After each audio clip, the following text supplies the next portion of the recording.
Dan langsung saja kita sapa Michael dari SOSJ sebagai um, Michael, apa kabar Mike?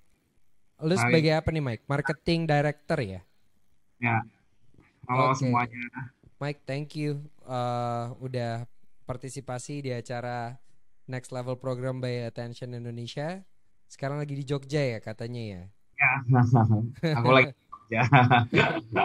Mike, boleh dong kenalin diri lu kayak lu siapa sih gitu? Kenapa Sosja tuh kayak gimana sih menurut pandangan lu?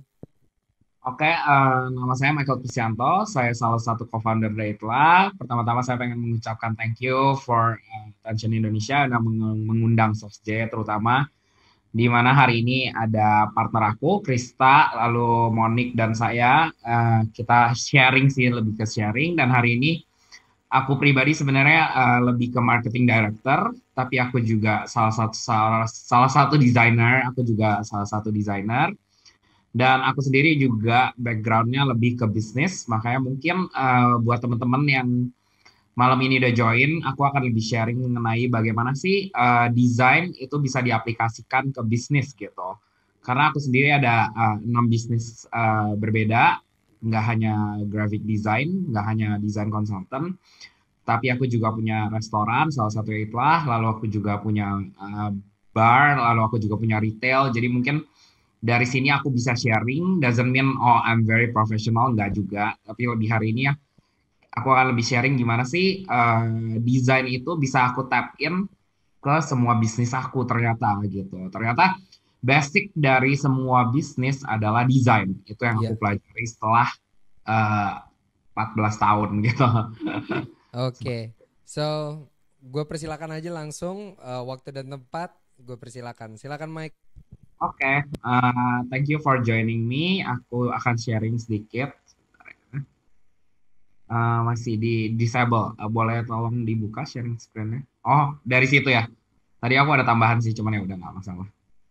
Oke, yang pertama, Kalau mau share screen juga nggak apa-apa sih Mike. boleh aku yang share screen aja. Oke. Boleh, boleh, boleh, boleh. Share screen aja. Berarti kita jadiin host dulu ya. Oke. Dah. Oke, oke, kelihatan ya. Kelihatan, Eh, kelihatan, kelihatan. Aman. oke, ya pertama-tama paling aku akan cerita sedikit background aku. Jadi dari situ mungkin teman-teman juga, maksudnya aku mau di acara aku juga lebih santai, ya kita nggak usah terlalu kaku. Aku bukan seorang guru, jadi kita akan lebih share pengalaman aku dan bagaimana aku melihat desain itu sangat berperan penting terhadap semua bisnis sebenarnya. Tapi emang selama ini desain dipandang sebelah mata, belum dipandang sebagai salah satu poin paling penting dari semua bisnis seperti itu. Makanya aku akan ngomongin lebih bagaimana desain application in business. Mungkin aku akan share sedikit bisnis aku apa aja. Jadi nanti dari situ mungkin kebayang bagaimana sih aku apply desain ke bisnis-bisnis aku. Pertama-tama aku juga sama seperti anak muda lainnya, of course, 13 tahun yang lalu aku masih kuliah bersama Monik Krista juga barengan. Terus habis itu sambil kuliah aku berpikir gimana sih cara mencari uang gitu. Itu yang paling penting kan waktu itu. Kayak aku berpikir oke, kalau udah lulus terus mau nyari uang bagaimana? Apakah masuk ke perusahaan desain atau masuk ke advertising? Nah, saat itu cita-cita aku emang simple. Aku pengen banget masuk ke advertising. Nah, tapi sambil aku kuliah, ternyata karena aku sangat suka gambar, aku berpikir bagaimana sih jualan gambar aku gitu saat itu. Nah, karena aku sering banget gambarin baju temen aku, makanya aku diajak dua partner aku, which is Olin dan Niko. Kita ngebangun namanya Monster. Nah, Monster ini awalnya adalah dengan konsep bagaimana mengajak anak muda untuk menjual desain mereka dalam bentuk sebuah produk, yaitu retail gitu. Nah, produknya seperti apa aja? Kelihatan ya di layar. Produknya seperti apa aja. Jadi produk retail ini nggak terbatas hanya baju gitu. Kita mulai dari baju, scarf, tote bag, sampai ke kalung, sampai ke aksesoris, sampai ke semua dress dan lain-lain seperti itu. Nah, jadi emang awalnya aku pengen banget mengajak anak muda untuk mereka mengumpulkan desain mereka kita buat jadi produk, lalu kita sharing profit seperti itu. Nah, dari situ sambil aku kuliah, sambil aku jualan Monster, terus begitu lulus, tepatnya sih sebelum lulus gitu, aku dan Monik itu kerja di sebuah perusahaan di restoran tepatnya. Nah, sebelum aku kerja di restoran, kita bertiga udah pernah lah mencicipi advertising, udah pernah mencicipi perusahaan desain. Makanya kita tahu perusahaan desain itu nggak mudah. Perusahaan desain kita mengerti cukup berat lah, aku bisa bilang gitu. Dimana kita berangkat pagi, pulang malam, berangkat pagi, pulang malam. Terus kebanyakan pitching, pitching, pitching, pitching, pitching, pitching. Nah, pitching ini pun belum tentu desain kita kepilih, belum tentu desain itu kejual. Nah, itu tuh lumayan membuat mental kita cukup teruji ya aku sebutnya. Nah, makanya eh, saat itu aku melihat kalau aku kerja di advertising terus mungkin akan berat karena aku harus berangkat pagi banget, pulang juga malam banget gitu. Makanya aku quit dari advertising, lalu aku coba untuk masuk ke restoran gitu karena temen aku punya restoran, kakaknya tepatnya saat itu ada Cork and Screw, kantin dan kasa. Nah dari situ aku coba untuk menjadi in-house designernya bersama Monik dan Krista juga kebetulan menjadi in-house designer salah satu restoran yaitu Potato Head. Nah dari situ kita bertiga belajar nih bahwa oh ternyata restoran itu butuh desain yang sangat kompleks, bukan cuma ngomongin logo, bukan cuma ngomongin menu, bukan cuma ngomongin ring list, tapi itu ngomongin sampai ke all the details. Nah, dari situlah kita belajar selama setahun, terus kita ketemu lagi. Saat itu kita ngobrol lagi sama Monik, Krista, dan Michael. Nah, kita berempat ngobrol, habis itu kita nyadar, oh, bagaimana kalau kita coba untuk membuat sebuah perusahaan desain. Disitulah munculnya SosJ. Gitu. Ya, awalnya of course kita berempat benar-benar nggak ada modal, kita hanya bermodalkan laptop di rumah masing-masing, karena kita juga nggak mengerti bagaimana sih membangun sebuah perusahaan desain, kita juga clueless, kita baru bekerja setahun, tapi kita coba mempelajari semuanya. Ternyata desain itu, restoran itu sangat menyenangkan karena dia sangat kompleks dan terutama restoran-restoran besar karena mereka perlu nggak hanya logo, nggak hanya menu, tapi mereka perlu all the details sampai semua kolateral sampai ke environment. Nah dari situlah kita sadar, oh yang bisa kita bisnisin adalah cara pikir tepatnya gitu. Karena setelah kita sadari, setelah memiliki beberapa klien, mulai dari satu, lalu muncul dua, lalu muncul tiga, emang kita akuin nggak mudah, tapi selalu ada jalannya gitu. Dimana yang inilah yang hari ini aku akan sharing gimana sih mungkin kesusahan anak muda di awal buka perusahaan adalah mencari klien atau bagaimana meng-apply si bisnis ini, desain ini menjadi bisnis seperti itu.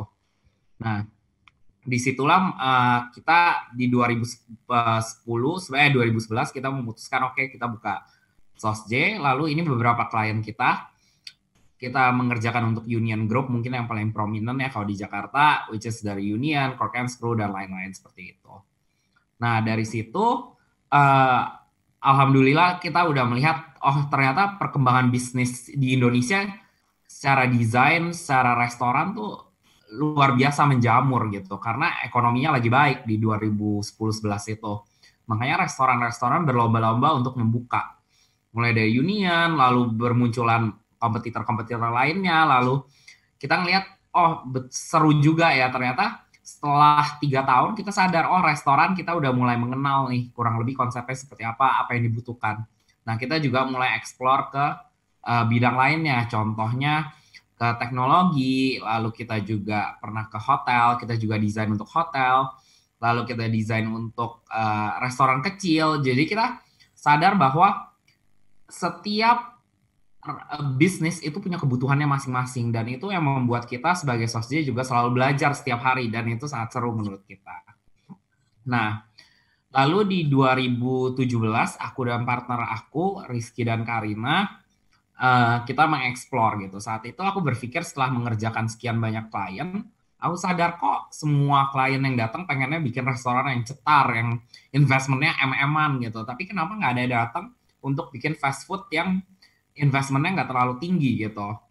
Makanya aku berinisiatif bersama dua partner aku, Rizky dan Karina, karena mereka kuliah di Singapura, mereka suka banget makan salted egg chicken rice. Disitulah aku diajak, lalu kita makan bareng. And then dari situ kita nyadar, oh kayak konsep salted egg chicken rice ini bisa dibawa ke Indonesia, di mana kita adaptasi, tapi kita twist gitu. Nah, disinilah aku sadar bahwa kalau selama ini aku mengerjakan restoran orang, tapi bagaimana jika aku mengerjakan restoran aku sendiri? Nah, itu ternyata sangat different, tapi in a sense yang aku sadar, semua yang aku lakukan ke klien aku, ternyata aku sama clueless-nya seperti klien aku ketika aku mau buka restoran gitu. Makanya semua pertanyaan, semua kuesioner mungkin yang hari ini udah diajarin sama Kak Krista dan Karin, Monik adalah contohnya adalah cara mengenal mood board, mengenal kuesioner, mengenal research. Makanya itu tuh sangat penting menurut saya. Karena ketika aku buat itlah pun sama, problem kita adalah bertiga, kita balikin ke aku semua nih, kita balikin ke kita bertiga. Bagaimana sih desain itu bisa kita aplikasikan ke itlah? Dari situ kita sadar semua pengerjaan saya semua yang saya pelajari itu ternyata sangat penting. Sama pentingnya ketika saya memberikan kepada klien saya seperti itu. Nah, lalu itlah mungkin sejarah itlah sedikit adalah kita buka di Peak dengan modal sangat kecil which is 45 juta bertiga. Lalu kita coba nekat aja buka di food court. Habis kerjain Sosj sorenya karena kita food courtnya baru buka jam 7. Saya jam 6, jadi sorenya aku jadi kasir karena kita belum punya pegawai. Selama 3 bulan, of course, kita struggling gitu. Nah, alhamdulillah, tapi di bulan ke-6 pelan-pelan itlah mulai naik. Nah, ini mungkin yang nanti aku akan lebih detailin bagaimana sih kalau teman-teman, oke, mungkin cita-citanya awalnya sebagai desainer, mungkin habis ini kita punya cita-cita akan menjadi businessman, entrepreneur, atau bahkan membuka perusahaan desain sendiri. Nanti aku akan memberikan tips sebenarnya bagaimana sih membangun sebuah entrepreneur, jiwa yang kita harus miliki itu seperti apa gitu. Nah, dari situ itlah muncul di 2017, kita buka di Peak, lalu perlahan-lahan dia mulai berkembang. Sekarang itlah kebetulan alhamdulillah kita udah sampai 32 outlet yang tersebar di 6 kota. Itu Jakarta, di mana Jawa, Bali, jadi Jawa sendiri ada Semarang, Surabaya, Jogja, Malang, Bali, terus kita ada di Bandung juga seperti itu. Dari situ di 2018 aku juga membuka sebuah perusahaan baru yaitu Kavi. Kavi ini adalah sepatu perempuan.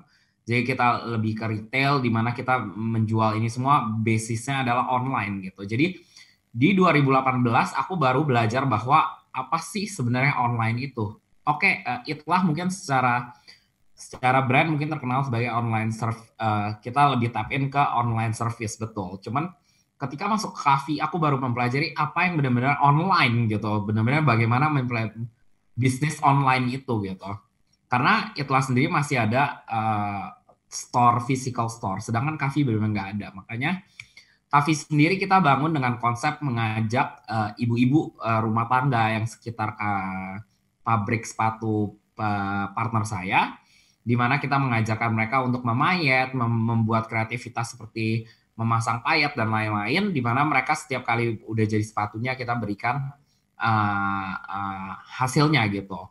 Dari situ itu adalah bisnis yang terakhir saya, dan yang paling baru adalah Beer Bro, dan ada baru lagi Chop Club, which is barber. Nah mungkin setelah sekian banyak bisnis yang saya bangun, sebenarnya basic dari semua bisnis, ternyata aku sadar bisnis adalah desain sebenarnya. Apa yang dibeli masyarakat terutama di era digital ya menurut saya. Terutama di era digital seperti sekarang, apapun yang dibeli masyarakat itu udah pasti desainnya gitu. Makanya ini yang aku akan simplify hari ini lebih bagaimana sih graphic design skill bisa kita masukin ke dalam sebuah bisnis. Yang pertama, yang paling penting selalu lupakan 5 poin penting ini menurut aku. Yang paling pertama, ini is a very theoretical menurut aku. Cuman kalau kita mau ngomongin yang paling pertama menurut aku sendiri, yang pertama adalah selalu siapkan mental. Kalau kita mau menjadi seorang entrepreneur, yang paling pertama kita harus siapkan adalah mental. Karena kebanyakan entrepreneur ketika mereka di 3 bulan atau 4 bulan atau 5 bulan atau 6 bulan suffering, kebanyakan menyerah. Nah, ini yang menurut saya paling bahaya. Kenapa? Karena biasanya menyerah ini karena serangan dari luar. Makanya contoh ini beberapa contoh adalah ketika kita mau ngebangun sebuah bisnis, mungkin tiba-tiba ada teman kita atau siapa dia kenalan kita yang ngomong, oh kayak lu nggak bisa deh, atau kayak nggak mungkin deh. Nah, this kind of thing yang kita harus sadar bahwa ini yang harus pelan-pelan kita ubah secara culture di Indonesia gitu. Dimana kalau ada teman kita yang mau membangun sesuatu, kita harus support. Apapun yang kita tahu, tips apapun yang kita bisa bantu, tolong dibantu gitu. Kenapa? Karena mungkin di era orang tua kita gitu mau bangun sebuah perusahaan restoran fast food ya emang nggak mungkin karena emang source-nya, channelnya, medianya nggak ada. Tapi di era kita itu semua possible. Di era digital seperti sekarang nggak ada yang nggak mungkin menurut saya. Makanya yang paling pertama adalah siapkan mental. Kenapa? Karena mental itu adalah kalau kita mau menjadi entrepreneur pertama kali mau buat, yes, pikirkan cuan. Cuma ketika kita mulai develop, yang kita harus pikirkan adalah orang lain. Karena dulu mungkin pertama kali Sosj kebangun, yang kita pikirkan adalah, oh kita berempat nih. Aku ingat banget ketika bangun Sosj, tujuan utama kita bahkan pengen liburan ke Jepang. That's it. Karena kita berempat nggak pernah ke Jepang. Kita ingin banget ke Jepang, tapi nggak punya uang. Jadi uang dari klien pertama kita yang kita spend adalah membeli tiket Jepang AirAsia. Aku mungkin lupa. Makanya yang paling pertama adalah kalau kalian membuat sebuah perusahaan, pikirkan cuannya dulu. Pikirkan cita-cita yang paling kecil mungkin ya. Dari basic dream itu baru kita bisa pikirkan mau lebih besar seperti apa sih, mau kemana sih gitu. Karena pertama kali bikin Sosj, yes, cita-cita kita cuma simple, pengen ke Jepang. Cuma setelah kebangun 11 tahun gitu, cita-cita ini berubah gitu. Kita ingin mensejahterakan semua staff kita walaupun diterpa oleh COVID, kita juga harus bertanggung jawab akan semua desainer kita. Makanya yang paling pertama harus dipikirkan adalah visi misi dari perusahaan kalian. Visi misi kalian tuh apa gitu? Visi misi dari bisnis kalian tuh apa nanti gitu. Makanya baru dari situ kita masuk ke sini yang bukan baru yang aku sebut teori banget gitu. Pertama adalah selalu konsep, habis visi misi, mental, masuk ke konsep. Konsep menurut saya itu harus selalu simple dan straightforward gitu. Kenapa? Karena semua bisnis itu biasa kebanyakan semua konsep mereka sangat simple. Mereka tahu apa yang mereka mau, mereka tahu apa yang mereka lakukan, mereka jelas apa yang mereka mau jual seperti itu. Makanya yang pertama, mungkin kalau ditanya konsep Sosj apa? Mungkin banyak yang ngomong, oh konsep Sosj kita selalu ngerjain restoran bisnis. Sebenarnya menurut aku kalau ditanya konsep Sosj, kita sebuah perusahaan desain yang memfokuskan pada bisnis, yang mengerti bisnis klien kita. Kenapa? Karena mungkin kita empat-empatnya sangat tertarik bisnis sebenarnya bahkan. Dimana oke kita desainer tapi memiliki jiwa bisnis. Karena dengan memiliki jiwa bisnis kita bisa memiliki rasa ingin tahu bisnis dari klien kita itu seperti apa sih. Sebenarnya desain itu bisa berkembang kemana aja sih. Apa yang bisa kita explore dari bisnis mereka, apa yang bisa membuat kita lebih relevan lagi gitu. Nah makanya konsep itu harus simple and straightforward. Contohnya kalau Itlah, pertama kali aku bikin Itlah, konsep kita simple. It's a fast food restaurant seperti ayam goreng dengan third wave restaurants design. Di mana third wave restaurants design adalah restoran fast food yang sekarang udah menjamur tapi dengan desain yang lebih baik, yang lebih elevate gitu. Contohnya shake dan lain-lain seperti itu. Dan yang kita mau jual sangat simpel juga, nasi, telur goreng, ayam goreng pakai saus gitu. Dimana kita sadar semua orang Indo makan ayam goreng simple. Begitu juga ketika Union mau dibuat. Basicnya adalah dia ingin membuat sebuah restoran brasserie tahun 50 dengan konsep pekerja, union workers. Nah dari situlah kita mempelajari, oh logonya harus kita tarik dari garis baju pekerjanya, konsepnya dari garis baju pekerja dengan font yang kita cari di tahun 50-an, seperti itu. Maksudnya, biasa konsep itu bisa kita build, tapi berdasarkan semua kuesioner ataupun mood board yang udah kita bangun. Makanya konsep itu, make it clear, make it simple. Dan selalu ingat, menurut saya, di dunia ini, nothing is original lah. everything is a copy of a copy of a copy of a copy. Makanya ketika kita membangun sebuah konsep, we don't say kita mengcopy, tapi kita terinspired, tapi kita harus men-tweak. Nah, inspirasi ini harus muncul dari mana? Jangan pernah mengcopy logo orang, jangan pernah mengcopy desain orang, betul, jangan gitu. Cuma kita selalu terinspirasi dari mulai dari city-nya, mungkin dari arsitekturnya, dari musiknya, even budayanya. Makanya setiap kali kita membangun sebuah konsep, pikirkan di luar dari hanya desain, karena kalau kita stuck hanya di desain, kita nggak akan belajar tentang apa sih yang ada di luar sana. Makanya selalu pelajari budaya yang ada di sana seperti apa yang mereka suka. Konsep ini tuh make it very simple dengan satu line words. Nah, dari situlah bisnis kalian akan jelas konsepnya mau kemana gitu. Kita lanjut. Lalu understanding the market. Nah, yang kedua adalah market. Market ini adalah selalu pelajari market kita tuh siapa sebenarnya. Nah, biasanya kalau bisa ya, batasi market kalian 10 tahun jaraknya. Contohnya, Itlah itu di 2333. Kenapa? Karena kita pengen anak muda yang workers gitu. Jadi office workers yang emang mobile di kantoran yang cepat, yang kalau mau makan yang cepat, yang bisa online, yang semua pegang HP, yang semua punya online services, yang mereka udah terbiasa memakai online services. Makanya kita harus understand the market. Contohnya kalau Union itu adalah 33 sampai 43. Kenapa? Karena mereka lebih mature gitu. Mereka butuh market yang udah lebih matang. Mereka butuh market yang terbiasa gitu dengan minum whisky atau minum cocktails atau even makan yang tanpa perlu melihat nama menu, tanpa melihat foto menu aja, mereka udah tahu apa yang akan mereka dapatkan gitu. Makanya we have to understanding the market. Nah, market ini yang menarik adalah bisa terpecah menjadi 3 menurut saya. Yang pertama, area. Nah, ketika kita bangun Itlah, problem kita 6 bulan pertama adalah bleeding gitu. Kenapa kita bleeding? Karena kita nggak benar-benar mengerti market kita ternyata gitu. Kita pengen anak muda, pengen yang office workers, tapi kita bukanya di peak yang super jauh di utara.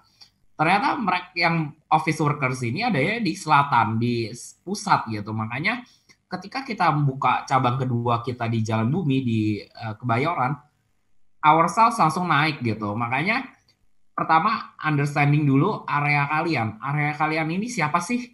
Siapa yang ada di situ? Siapa yang ke sana? Contohnya yang lain adalah ketika Burgreens gitu, salah satu klien kita, mereka juga mempelajari siapa sih yang makan plant based gitu. Siapa yang mengerti kehidupan sehat gitu. Siapa yang mau mengerti, oh makan itu harus sehat, berarti orang yang sering yoga, yang sering olahraga, yang sering pilates. Nah, makanya area ini sangat penting. Makanya ketika Burgreens mulai move on dari Bintaro ke Jakarta, langsung salesnya naik sama. Karena mereka udah mulai mengerti, oh ternyata yang melakukan ini mungkin orang-orang yang di samping yoga. Makanya dia buka di samping yoga. Lalu ketika dia udah mulai move on ke SCBD, ke Kuningan, mereka sadar bahwa semua target market ada beberapa hal yang lebih area sentris gitu. Itu yang pertama. Kedua, relevansi. Menurut aku, kalau kita ngomongin relevansi, itu tentang market yang emang tempat kita udah benar-benar relevan for the market itself. Jadi kita nggak perlu peduli mereka mau buka di mana aja, people will come anyway gitu.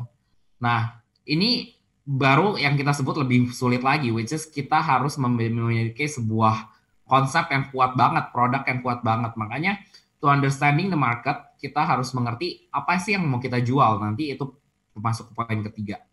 Lalu selanjutnya adalah sales method. Nah, kalau ngomongin sales method, market ini juga bisa dipecah lagi sebagai sales method, di mana market di zaman sekarang itu kita nggak ngomong lagi market tuh very niche, nggak. Jadi kalau kita ngomongin contohnya, kalau di Itlah, sales method kita adalah online services. Makanya kalau udah ngomongin online services, sebenarnya yang kita nggak bisa kontrol abis itu adalah siapapun yang punya online services maupun GoFood atau GrabFood, mereka bisa order. Contohnya sekarang kita udah mulai ada lagi Shopee Food. Nah, kita akan mempelajari lagi, ini market Shopee Food tuh siapa? Berarti sebenarnya market, kalau ditanya target market kita, itu sebenarnya salah. Karena sebenarnya itu target market Shopee Food, target market GoFood, target market GrabFood. Makanya kalau itu aku sebutnya sales method. Kenapa? Karena aku pecahin lagi ke titik-titik dari siapa pengguna dari teknologi itu sendiri. Kebayangkan? Jadi kalau sales method itu adalah pengguna dari channel kita menurut saya.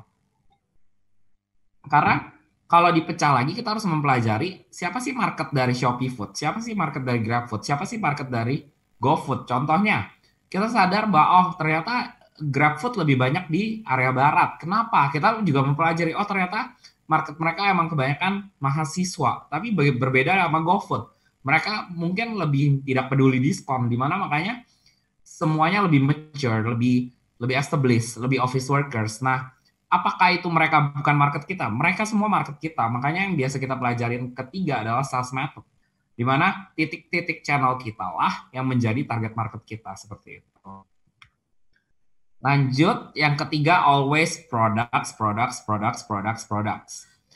Kita mau desain sekeren apapun, sebagus apapun, ini nih yang menjadi problem dari semua klien adalah ini. Kita sering datang klien, mereka datang dengan konsep bla bla bla bla bla bla.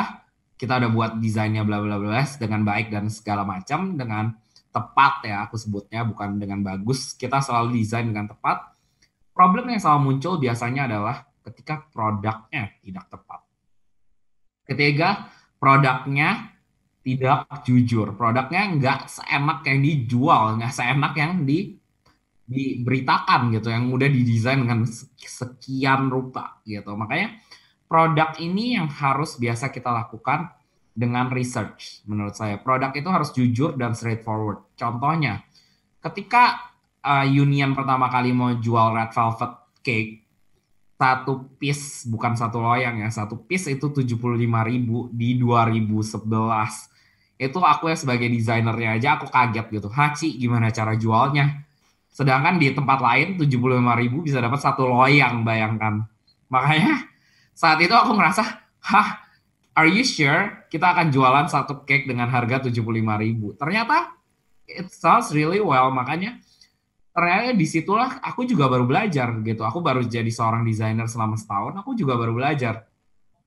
Ternyata produk itu selama produknya benar-benar jujur, seenak itu, di package dengan sedemikian rupa, people will buy the brand at the end of the day gitu.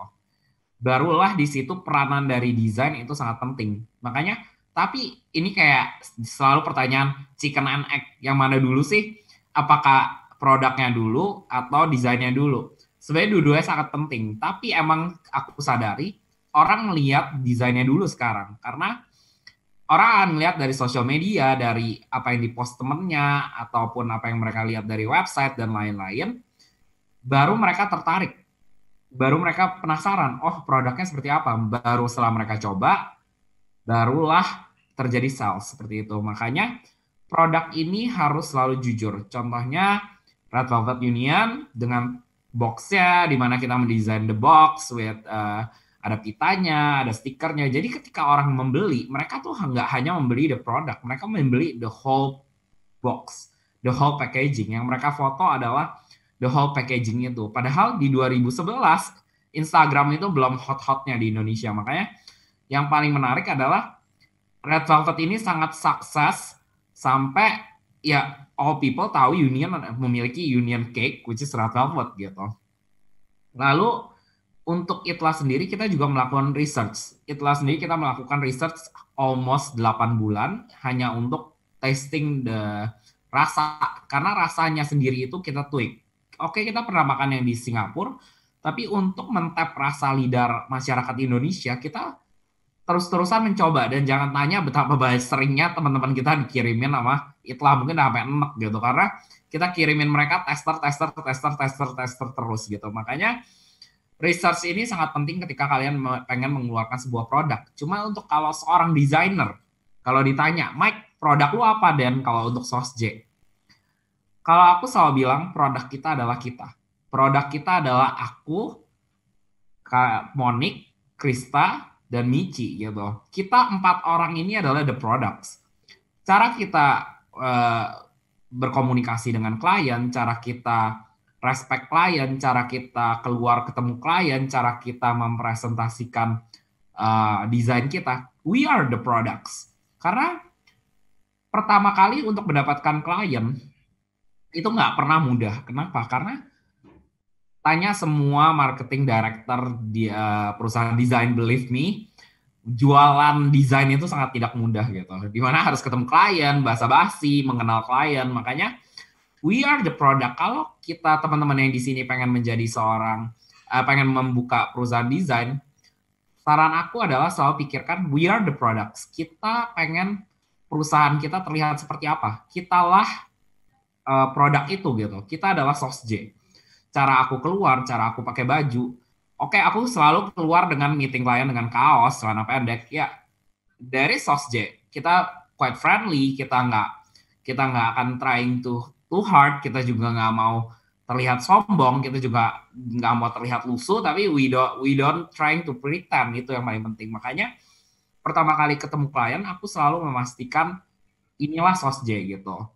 Lalu kita akan ngobrol mungkin 1,5 jam, 2 jam, aku akan present. Lalu disitulah semua kata-kata yang aku susun, semua pertanyaan yang aku susun, cara aku membaca klien itu adalah cara aku mempresentasikan produk aku.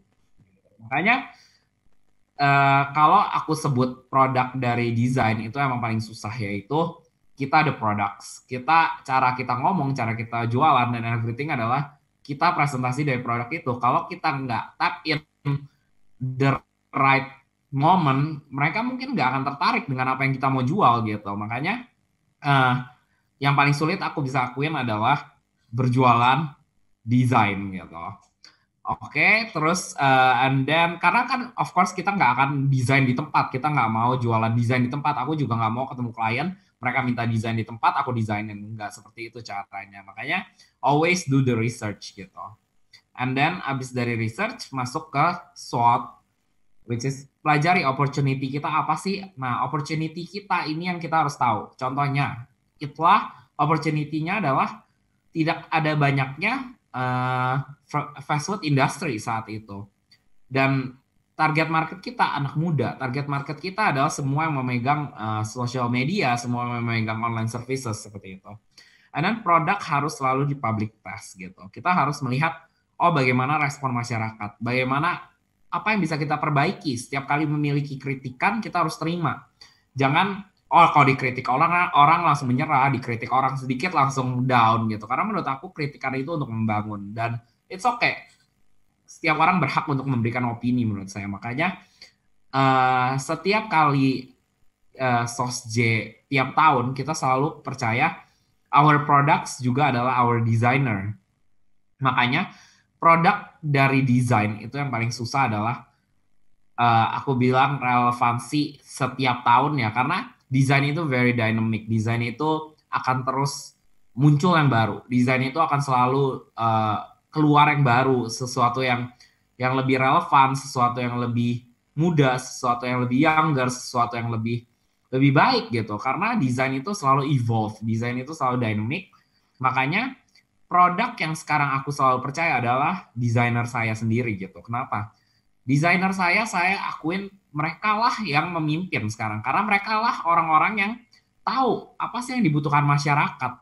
Apa yang sangat dibutuhkan masyarakat. Makanya public task untuk seorang desainer kita selalu terima masukan dari semua desainer kita. Kenapa? Karena kita tahu di umur aku yang udah sekarang 34, aku juga harus mendengar desainer aku yang umur 24 atau 25 atau 23. Mereka mungkin tahu lebih baik dari aku. Mereka udah mengerti apa itu TikTok, bagaimana cara kerja TikTok, bagaimana Instagram itu sangat kompleks gitu. Makanya mereka juga mungkin tahu bar apa sih yang paling trendy, bar apa yang sekarang paling keren gitu.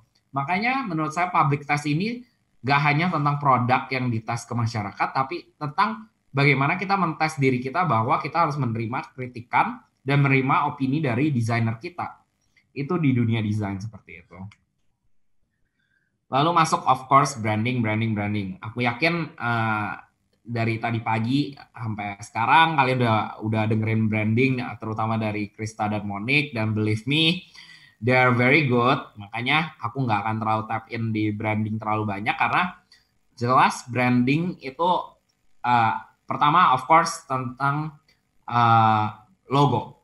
Pasti logo yaitu font, warna, di mana setiap font itu memiliki sebuah karakter. Contohnya ketika itulah aku memilih sebuah font yang struktural, which is kita menggunakan serif dan blocking dan tebal dan bold dengan warna merah. Karena apa? Karena kita pengen mengeluarkan unsur dari lezat, cepat, fast, dari fastnya sendiri, cepat, lezat, warm, homemade, panas.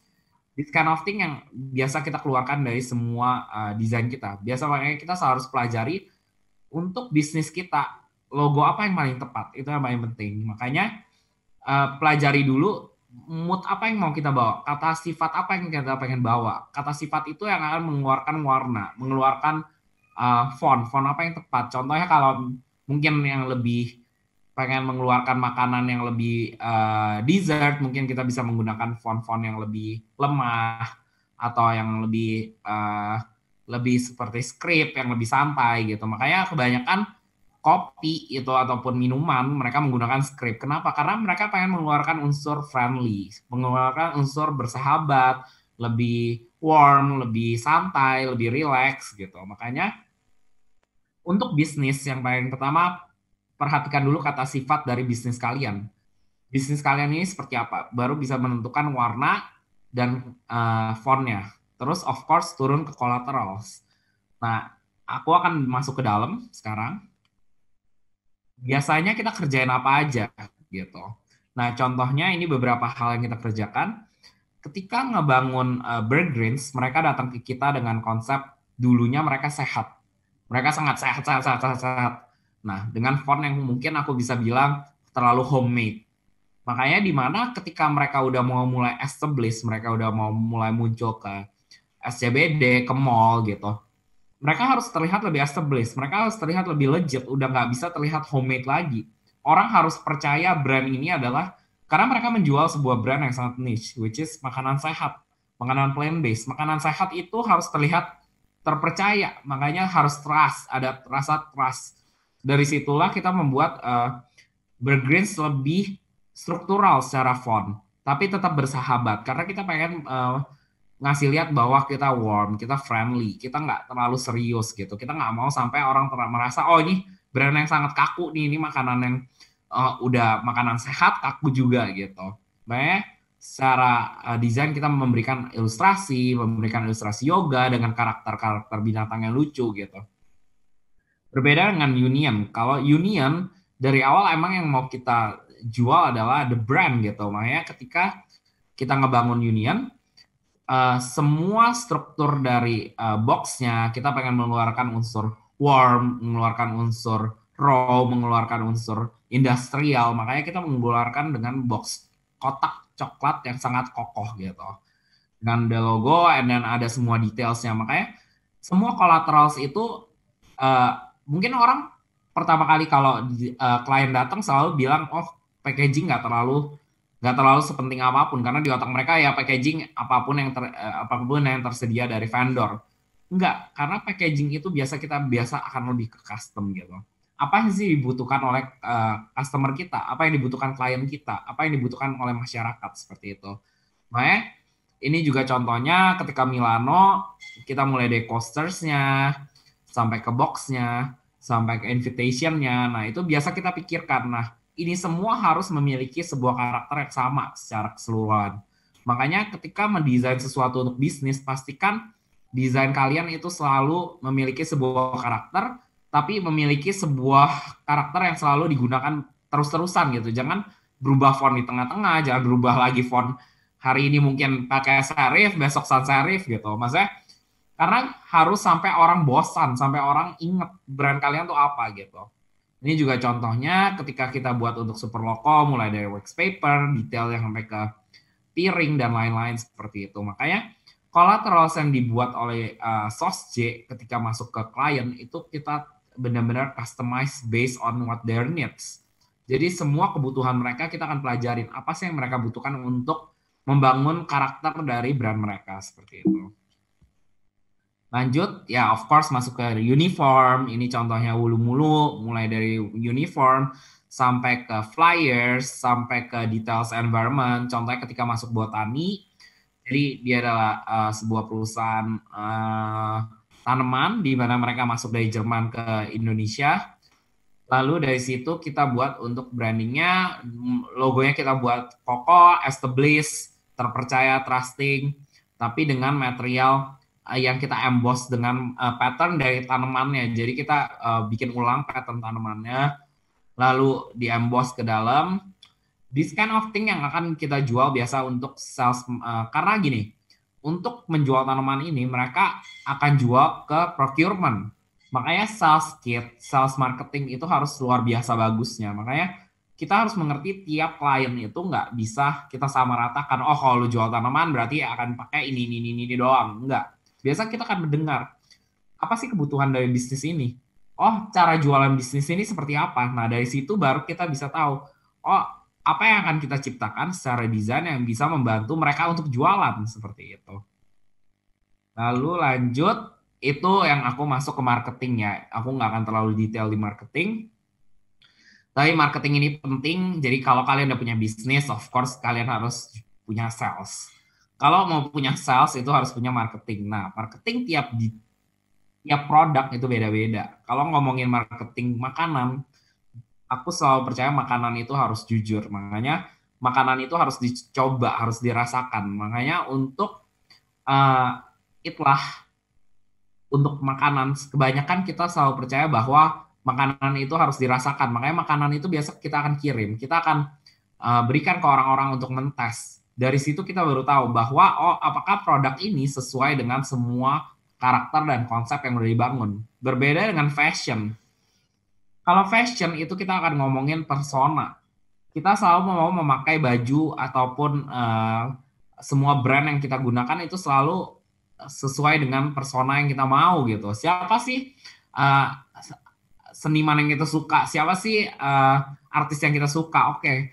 Contohnya kayak aku pengen bibir aku jeber kayak Kylie Jenner dan ya udah makanya Kylie Jenner akan menjadi idola aku mungkin gitu. Makanya kalau kita ngomongin fashion, cosmetics itu lebih ke persona gitu.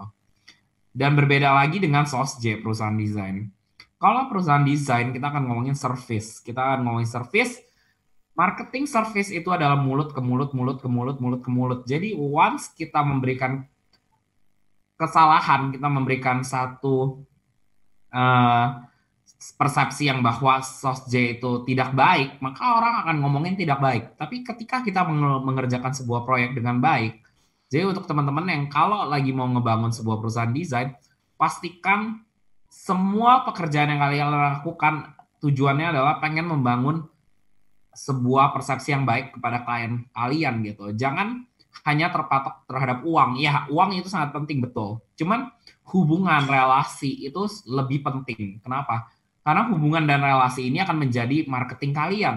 Ketika klien kita puas, ketika klien kita senang, ketika klien kita tahu bahwa yang kita kerjakan tepat dan bisnisnya berjalan, itu marketing kita seperti itu. Makanya untuk service emang lebih kompleks, lebih sulit yang aku bilang secara marketing. Nah, selama ini apakah ada marketing budget kalau ditanya? Marketing budget itlah ya ada. Marketing budget retail ya ada. Marketing budget SOSJ aku selalu melihat hampir tidak ada. Kenapa? Karena marketing budget SOSJ aku juga nggak tahu mau spend kemana gitu. Dimana percuma kita taruh di sosial media, kita mengiklankan, let's say sponsor ads. Apa yang mau kita sponsor ads ketika orang nggak bisa merasakan our service gitu?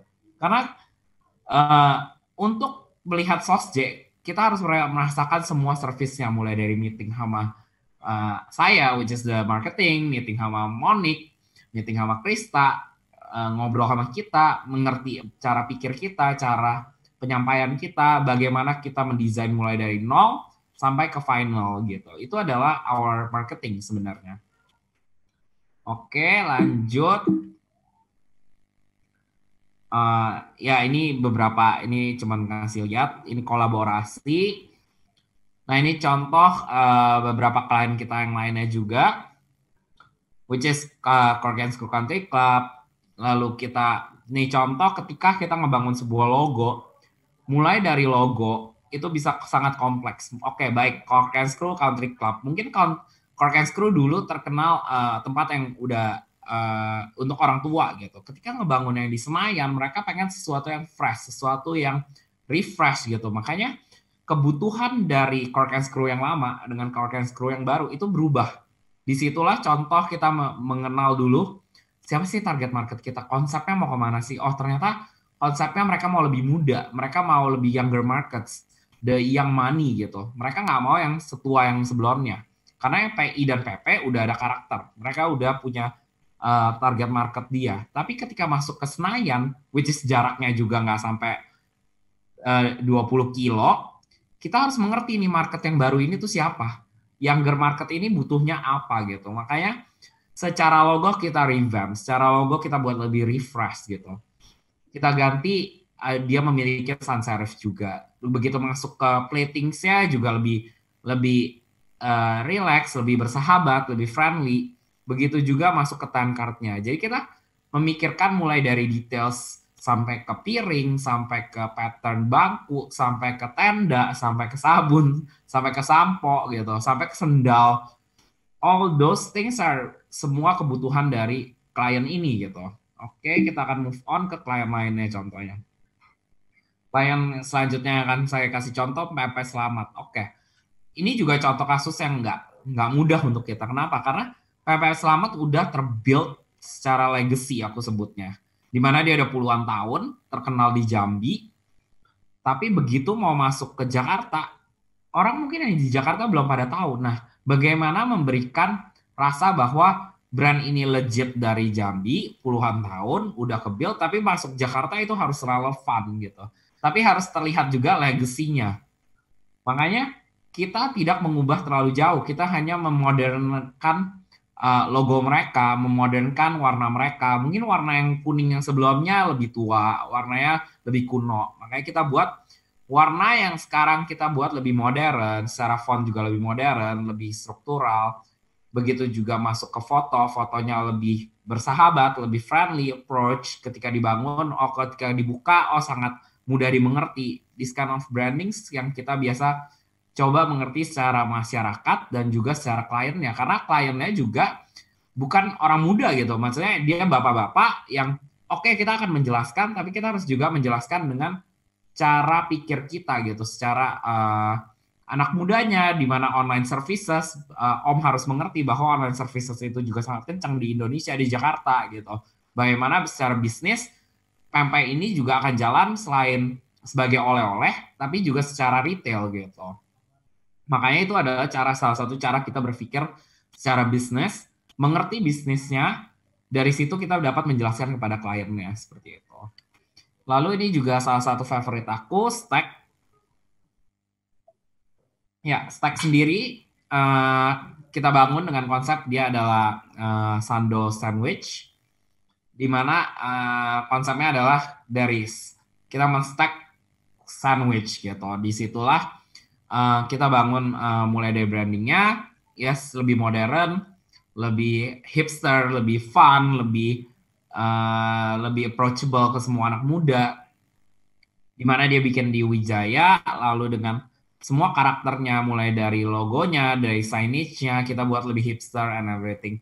Makanya ini lebih untuk mengerti seperti apa sih karakter dari tiap klien, tiap customer, tiap masyarakat gitu. Dan ini kita tap in untuk emang anak-anak selatan. Dan ini sangat terkenal. Makanya tiap brand emang memiliki menurut aku kebutuhannya masing-masing banget. Lalu ya ini of course Itla kita buat lebih dengan konsep bold. Aku pengen mengeluarkan unsur lezatnya. Jadi emang yang kita serang adalah benar-benar seperti target market dari McD, dari KFC, di mana kita pengen punya sebuah makanan yang dinikmati kayak seperti Yoshinoya-nya Indonesia gitu, di mana nasi, ayam goreng, telur goreng, something yang kita bisa banggakan juga gitu, di mana aku melihat pemain fast food Indonesia tuh belum banyak gitu. Saat kita ngebangun Itlah itu baru sekitar 3. Dan disitulah aku berpikir bagaimana caranya untuk membangun sebuah brand yang terlihat warm, lezat, cepat, dan juga mentap dari online services seperti itu. Jadi secara packaging orang ketika terima mereka cuma dapat, karena ketika orang terima Itlah mereka kebanyakan terbeli dari online. Makanya untuk semua konsep dari hangat, cepat, lezat, dimasak itu tuh nggak akan tersampaikan kalau secara packaging itu aja nggak bisa berbicara sendiri. Makanya packaging kita menjadi key point dari semuanya. Karena ketika orang buka plastiknya, mereka lihat kotaknya, mereka akan mendapatkan rasa warm dari kertas coklat. Bahkan unsur kertas saya bisa mengeluarkan sebuah rasa gitu. Jadi kertas coklat itu mengeluarkan warm, mengeluarkan homemade. Lalu bold dari logonya, which is merahnya, mengeluarkan rasa cepat, rasa lezat. Ketika mereka makan, there is the products. Apa adanya. And then ketika mereka udah habis, di bawahnya ada tulisan lagi, one more lah, di mana kita mengeluarkan unsur bahwa oh kita friendly, kita young, kita fun gitu. Tapi juga masih ada rasa serius seperti itu. Makanya semua kebutuhan dari tiap brand, tiap karakter, tiap bisnis itu akan selalu berbeda-beda. Oke, itu ending dari presentasi saya. Mungkin kita akan masuk ke kuesioner. Yes, Q&A ya. Oke, buat teman-teman, bagi teman-teman yang mau nanya, silakan bertanya langsung ke kolom chat, atau misalkan mau bertanya langsung boleh juga. Udah ada pertanyaan belum ya? Oke, ini ada pertanyaan nih. Iya, satu dari Naufal. Mungkin kita tunggu untuk show di ininya. Tapi thank you, Mike. Ini memberikan pandangan yang berbeda dari Monik dan juga Krista. Ini dari sisi bisnisnya dan juga ngasih sampel-sampel gitu, yang dimana sampelnya juga dari tadi. Ini sih yang kalau dari perspektif aku berharap ya sebenarnya diperlihatkan sebenarnya brandingnya dari Sosj itu seperti apa. Dan jujur keren banget sih, bahkan walau simplicity itu jadi keren ya gitu. Kayak yang PMP tadi tuh simple tapi tuh jadi elegan gitu terlihatnya. Thank you. Oke, ini ada pertanyaan dari Naufal. Kak, aku mau tahu dong, brand fashion yang menurut kakak desain Instagramnya bagus dan bisa banget jadi contoh atau dipelajari konsepnya itu seperti apa sih? Silakan Mike. Oke, brand fashion ya. Brand fashion itu banyak banget, makanya aku juga perlu tahu sebenarnya lebih detail brand fashion yang kamu lagi mau bangun seperti apa gitu. Mungkin kalau ditanya apa yang aku paling suka secara brand fashion secara Instagram, aku paling suka sebenarnya Saint Laurent sama Bottega, dan ya kebetulan sekarang desainernya juga bolak-balik itu mereka berdua, di mana mereka memiliki sebuah karakter ya. Jadi aku sangat suka simplicity-nya, cleanliness-nya. Di mana kalau Saint Laurent sendiri sekarang mengeluarkan rasa lebih rock and roll-nya, dan ngasih lihat kayak black and white, foto-foto black and white-nya itu sangat menarik menurut saya dan punya karakter tersendiri. Sedangkan untuk Bottega aku sangat suka dengan gaya mereka yang memiliki simplicity, cleanliness, lalu mereka juga memiliki sebuah warna tone, dan selalu fotonya seperti itu gitu. Makanya kalau ditanya itu brand fashion yang aku suka secara desain Instagram, menurut aku itu mereka berdua gitu. Cuman aku pengen tahu juga dari Naufal, mungkin lagi mau membangun brand fashion atau apa gitu. Oke, mungkin Kak Noval bisa juga bantu menjawab ya. Kalau mau sih boleh raise hand loh Kak Noval. Jadi enak bisa diskusi langsung gitu kalau misalkan mau gitu, dan mungkin pertanyaannya bisa jadi lebih. Pengen kenalan juga, maksudnya di sini teman-teman yang ada di sini yang join hari ini, apakah lagi mau membangun bisnis atau bisnis desain, atau bahkan pengen menjadi desainer, atau pengen membangun entrepreneur yang maksudnya bisnis yang lainnya gitu. Iya. Itu harusnya pas pengisian form untuk di kelas ini harusnya ditanyakan sih sebenarnya kalian di graphic designer apa enggak. Tapi sayangnya kita tidak mengisi itu. Jadi kita nggak bisa tahu nih teman-teman di sini tuh sebenarnya kebanyakan graphic designer baru mulai atau malah udah jalan untuk menjadi brand consultant kayak Sosj gitu. Itu mungkin kita masih belum tahu gitu. Mungkin nanti kalau teman-teman kalau mau share di grup WhatsApp untuk sharing-sharing ya. Mungkin ambil hostnya boleh dibalikin kali ya. Karena Kak Noval nge-raise hand ini gimana Oh, caranya? boleh. Unmute ya. Boleh Boleh. di Silakan Kanoval. Mungkin dikasih akses untuk ini. Oke, ditunggu sebentar. Habis ini ada pertanyaan cukup panjang dari Kak Apanji Prasetyo. Buat teman-teman yang lain apabila ingin bertanya, silakan bertanya. Mungkin kita langsung kasih akses dulu. Kak Noval mungkin lightingnya gelap banget Kak. Ya astagfirullah. Nah, cakep. Pakem. Oke, mungkin kameranya bisa Michael sama Kak Noval ya. Silakan Kak Noval apabila ada pertanyaan yang mungkin pengen disampaikan. Cek ada suaranya nggak? Aman. aman. Oke, jadi Kak Michael, jadi kenalin saya Noval nih. Kenapa saya gitu? Saya nanya gitu karena kebetulan saya sebagai uh, desainer di salah satu sosial media agensi, yaitu Monitor Plan, dan baru-baru ini saya dapat klien fashion gitu kan. Dia temanya modern gitu, modern art fashion gitu kan.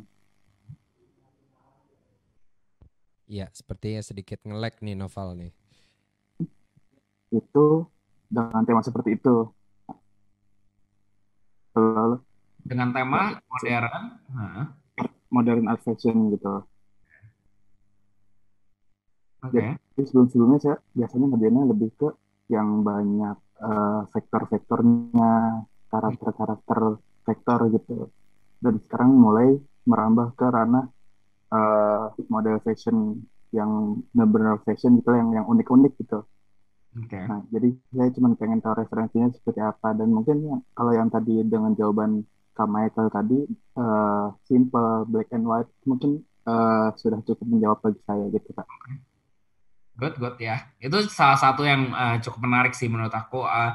Sebenarnya kalau fashion itu sangat kompleks juga ya. Fashion itu kan selalu evolve gitu. Fashion itu Betul. nggak bisa dibilang oh satu karakter akan selamanya seperti itu. Mereka even kayak LV dari yang LV yang lama sekarang LV yang baru itu udah benar-benar berubah. Makanya fashion itu mungkin dari Carnival sendiri menurut aku juga bisa lihat dari Instagram. Boleh ngecek biasanya dari Instagram once Kak Nova udah klik, let's say udah follow let's say Bottega ataupun Saint Laurent, mungkin nanti akan dikasih referensi yang lainnya.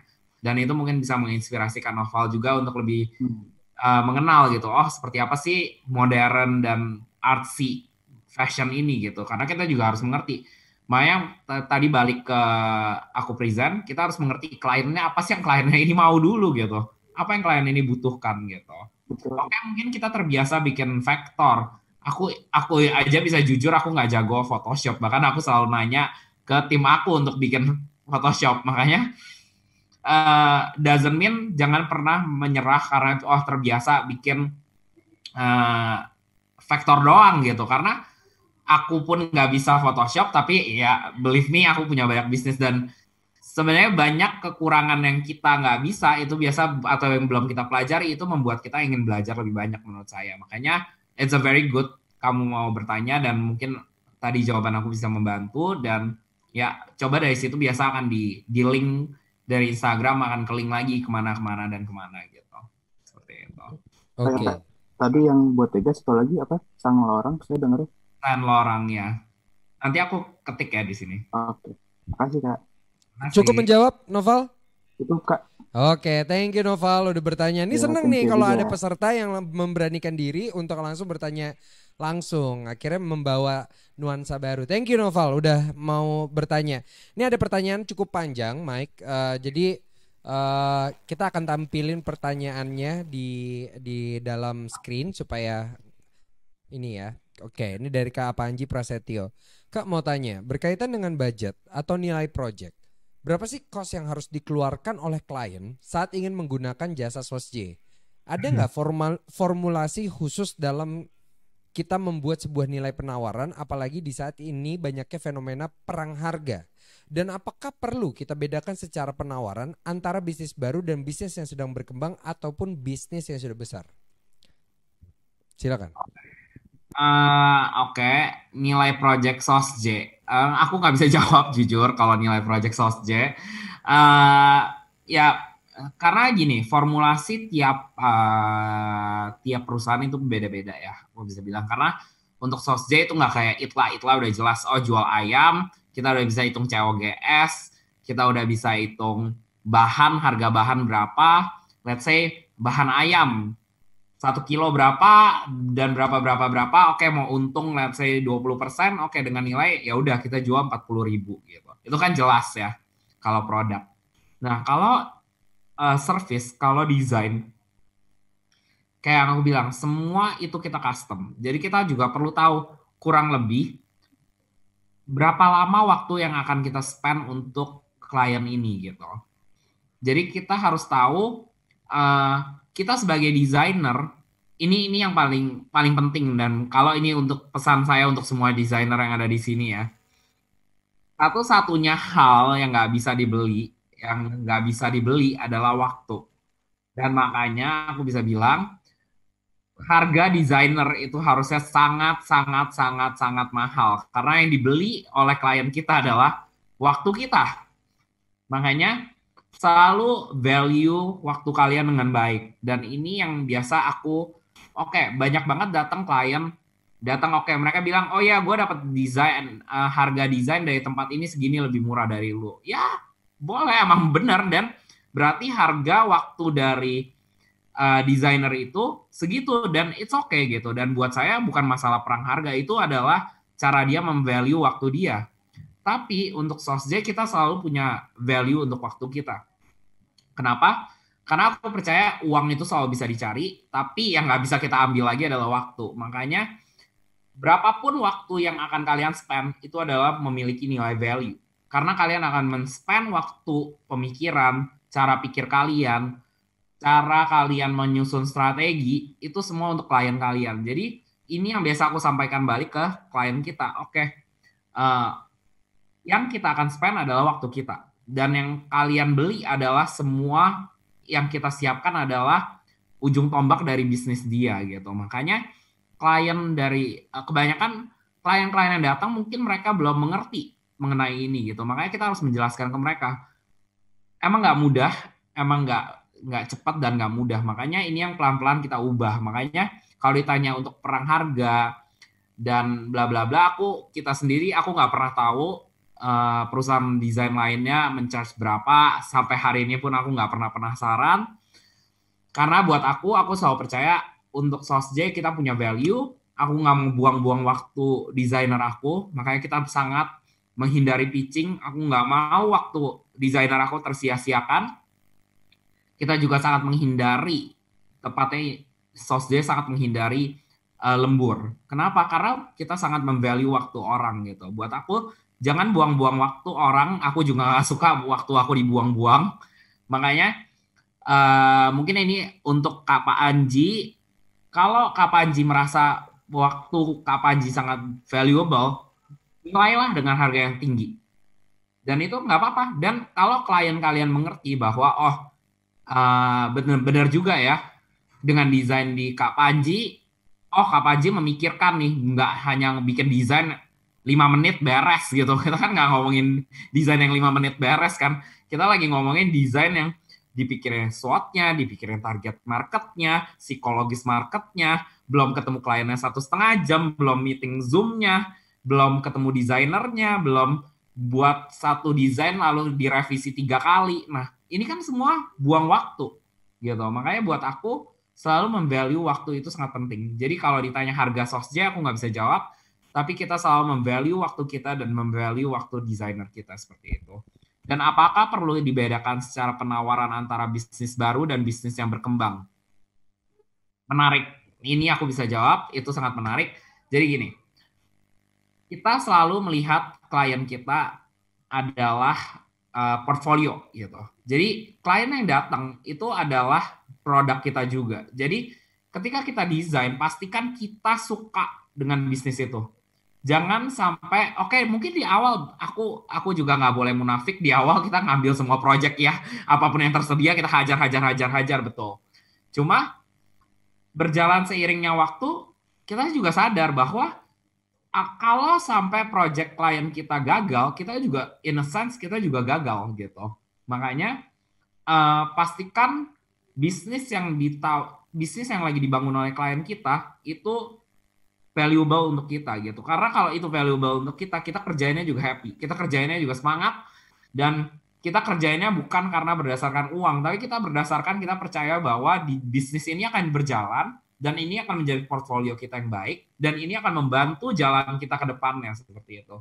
Makanya kalau ditanyakan beda atau enggaknya, balik ke diri masing-masing. Apakah kalian sangat suka? Let's say bisnis ini kalian sangat suka dan nggak mau miss. Oke, kalian akan kasih diskon let's say 10-20%, give it gitu. Karena buat aku itu sangat penting, dan biasa kita juga lakukan itu kok ke SosJ gitu.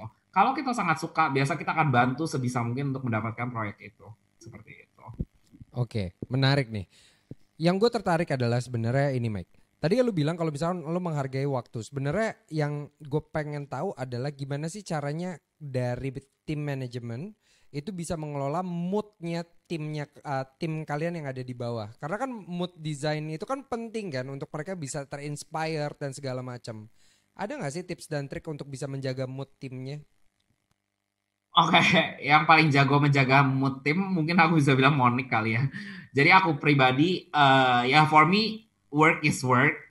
Kerjaan adalah kerjaan, job is a job. Mau bisnis ataupun kerja menurut aku sama aja. It's a job anyway. Dan menurut aku hidup nggak cuma tentang kerja terus. You have to enjoy your life. Makanya to set up the mood, mungkin yang paling menarik adalah kita memperlakukan tim kita dengan seperti teman gitu, dan mereka semua masih muda, yang paling seru, dan kebanyakan tim-tim kita juga seru, mereka anak-anak muda, dan kita nggak pernah membeda-bedakan dari sara, dan kita benar-benar pencampuran dari semua ras, agama, dan ya emang seru, dan itu bisa memperkaya budaya kita banget gitu, dimana dengan kita ngobrol sama contohnya salah satu tim aku Ahmad gitu yang very good, aku bisa terinspired bahwa ini cara berpikir yang berbeda. Mungkin cara pikir aku udah kuno gitu. Aku udah 33 tahun, dia masih 25, and then dia masih fresh, dia pergi kemana-mana. Sedangkan mungkin aku udah tua gitu. Makanya untuk menjaga mood lebih ke arah biasa kita memperlakukan mereka seperti teman, tapi selalu ada batasan of course. Karena aku percaya tanggung jawab itu sangat penting. Makanya teman itu boleh, tapi tanggung jawab lebih penting. Makanya aku selalu memberikan batasan terhadap semua desainer atau semua staff aku atau semua karyawan aku bahwa yes, we can be friends, but when it comes to job, it's a job gitu. Itu kerjaan, dan kita sama juga, kita sebagai, aku nggak bilang bos lah ya, kita sebagai pemimpin atau leaders, kita juga sama, kita juga seperti pekerja di perusahaan ini gitu. Kita juga sama-sama membangun. Tujuannya adalah memastikan mereka punya kehidupan yang layak, kita juga punya kehidupan yang layak gitu. Bukan cuma ngomongin cuan untuk perusahaannya, tapi kita kan ngomongin cuan bersama lah. Ngapain kita bangun perusahaan kalau yang kaya cuma ownernya? Kita juga pengen anak-anak kita maju, kita pengen anak-anak kita juga berkembang lah, seperti itu. Makanya mood yang aku selalu set adalah bagaimana memastikan mereka adalah teman yang punya batasan, punya tanggung jawab, tapi kita bisa berkembang bersama. Mungkin itu kata-kata yang tepat kali ya. Jadi mereka punya tahapan untuk berkembang seperti itu. Oke.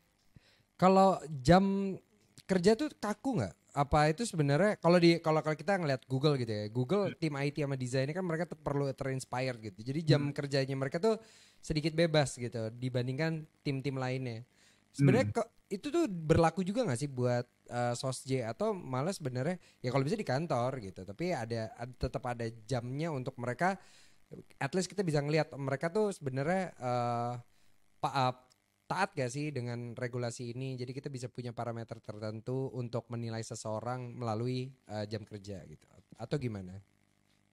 Untuk di SosJ sebenarnya jam kerja kita adalah 10 to 5 and 9 to 5 or 10 to 5 ya. Very normal working days. Dan itu Senin sampai Jumat dan sebelum COVID. Nah, begitu COVID, yes, kita memberikan kebebasan sangat luar biasa ya menurut saya ya. Karena yang penting kita ada meeting setiap Senin, Rabu, Jumat, dan meeting itu mereka harus present dengan sesuai kebutuhan kita, sesuai kebutuhan klien. Dan ya mungkin yang aku bisa sedihnya adalah kita nggak punya waktu untuk ketemu, nggak punya waktu untuk nongkrong, ngobrol, bertukar pikiran setiap hari. Cuma ya dalam keadaan kayak gini tetap kesehatan adalah yang utama buat kita. Makanya kebebasan kita berikan asal mereka bisa bertanggung jawab, mungkin kata-kata yang tepat. Dan kita nggak punya waktu lembur, makanya kita selalu berharap anak-anak kita jangan pernah lembur, karena utamakanlah kesehatan kalian, keluarga, dan lain-lain gitu. Makanya buat aku desainer itu harus punya work and life balance kali ya. Dan aku rasa kalau bekerja di Sosj sebenarnya mereka most likely akan punya itu. Dan itu yang biasa aku terapkan ke semua perusahaan aku sih. Aku pengen mereka punya work and life balance yang baik gitu. Mereka tetap bekerja tapi mereka juga punya life. Jangan sampai bekerja seperti kuda sih kata-katanya. Oke, menarik. Ini sebelum ke pertanyaan yang panjang, satu pertanyaan lagi dari gue. Sebenarnya gimana sih kita menentukan KPI buat tim desain kita atau KPI untuk yang di bawah kita? Karena penting kan gitu, apalagi untuk sebuah perusahaan untuk bisa menentukan KPI. Tapi kalau untuk graphic designer, gimana sih KPI-nya tuh apa? Dengan pekerjaan selesai tepat waktu kah? Atau desainnya bagus kah? Atau apa sih Mike gitu?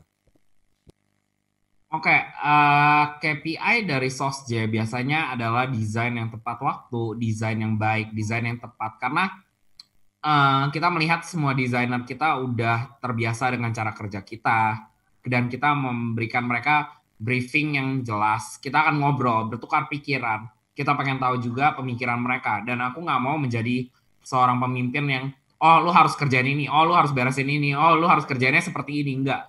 Karena menurut aku desain itu dynamic kan.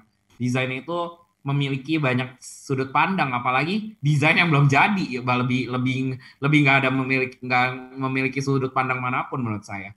Makanya ketika kita mau mendesain sesuatu, kita kan ngobrol, dan aku pengen dengar dari let's say dari sudut pandang Monik, Krista, mungkin dari Ahmad, dari Tita, dari Rian, dari semua tim kita itu punya sudut pandang gitu. Bahkan untuk memasang sebuah stiker aja, aku juga masih nanya ke tim procurement kita, which is Agung gitu. Menurut Agung ini sendiri, masang yang paling baik tuh di mana gitu, ngerti kan? Karena aku juga nggak mau sampai, kita terpaku dengan cara pikir aku juga gitu. Dimana kita harus berpikir desain ini adalah sesuatu yang bisa memiliki banyak sudut pandang. Makanya KPI yang kita nilai adalah cara pemikiran mereka. Cara mereka berpikir itu adalah KPI yang baik menurut aku. Kita melihat, cara pikir mereka adalah cara mereka berkembang gitu. Kalau cuma bikin desain, semua desainer bisa. Tapi cara mereka berpikir itu adalah cara kita melihat cara mereka berkembang. The more they can think about something, the more mereka memikirkan sesuatu lebih detail, lebih kompleks, lebih cara mikirnya udah mulai masuk ke, banyak banget desainer yang masuk ke kita awalnya mungkin menjadi desainer yang bagus aja ya deh, yang penting desainnya bagus, portfolionya bagus. Tapi kalau udah masuk Sosj, believe me, itu bukan cara pikir kita. Kita nggak pengen bikin desain yang bagus, kita pengen desain yang tepat untuk klien kita, sehingga bisnisnya baik, dan mereka bisa selesai dari Sosj, let's say, mereka bisa membangun sebuah bisnis bahkan, kebayang? Ya. Itu adalah KPI yang aku inginkan gitu. Aku pengen semua desainer yang masuk ke Sosj, kalau mereka udah belajar banyak, udah belajar cukup, ya udah mereka keluar, mereka bisa bikin bisnis. Dan itu yang aku suka gitu. Dan jujur apakah itu menjadi threat? Enggak. Menurut aku mereka harus berkembang, betul. Kalau mereka udah merasa udah nggak bisa berkembang di Sosj, mereka pengen berkembang lebih banyak, which is membangun sesuatu, of course kita sangat support gitu. Dan banyak beberapa desainer kita, mereka udah keluar dan mereka bangun bisnis gitu. Dan mungkin ya semoga, aku berharap itu adalah salah satu pembelajaran yang mereka dapatkan dari Sosj. Oke, good to know. Itu menarik sekali karena itu mungkin bisa menjadi salah satu masukan juga buat kita untuk mengasih KPI buat tim desain kita gitu, atau mungkin buat teman-teman di sini juga bisa menjadi tolak ukur lah untuk melakukan penilaian terhadap timnya. Oke, ini ada pertanyaan dari Kak Ruth nih, ini cukup panjang. Malam Kak, mau tanya, ketika sebuah brand bakery merenovasi tokonya menjadi desain yang lebih minimalis dan industrialis, apakah desain packaging-packaging sebelumnya perlu dirubah lebih modern juga? Dengan kondisi desain packaging-packaging sebelumnya sangat colorful dan fun. Sedangkan saat ini, desain tokonya industrialis dan kontradiktif dengan image yang selama ini ditampilkan yaitu colorful dan fun. Ya, good question, Karut. Mungkin yang pertama aku perlu tahu adalah dari Karut sendiri pengen sebenarnya konsep dari toko bakery ini apa. Dan menurut aku ya benar, which is Karut sendiri udah ngomong ini kontradiktif. Nah, untuk kontradiktif ini sebenarnya jujur kalau aku pribadi akan sangat berbahaya untuk Karut. Nah, pertanyaannya adalah balik ke customer Karut sendiri gitu. Apakah emang Karut, let's say, membuat cupcakes yang lucu-lucu gitu. Oke, tapi cupcakes yang lucu-lucu digabungkan dengan packaging, let's say, kotak yang industrial, contohnya kayak Super Bake atau kayak Super Moon atau Loon Bakery gitu. I think bisa lucu juga gitu. Makanya biasanya kalau tokonya udah industrial dan minimalis, biasanya aku bisa bilang lebih baik si packaging ini mengikuti standar dari toko itu sendiri, dari konsep tokonya gitu. Karena toko ini udah mempresentasikan sebuah feeling, betul kan?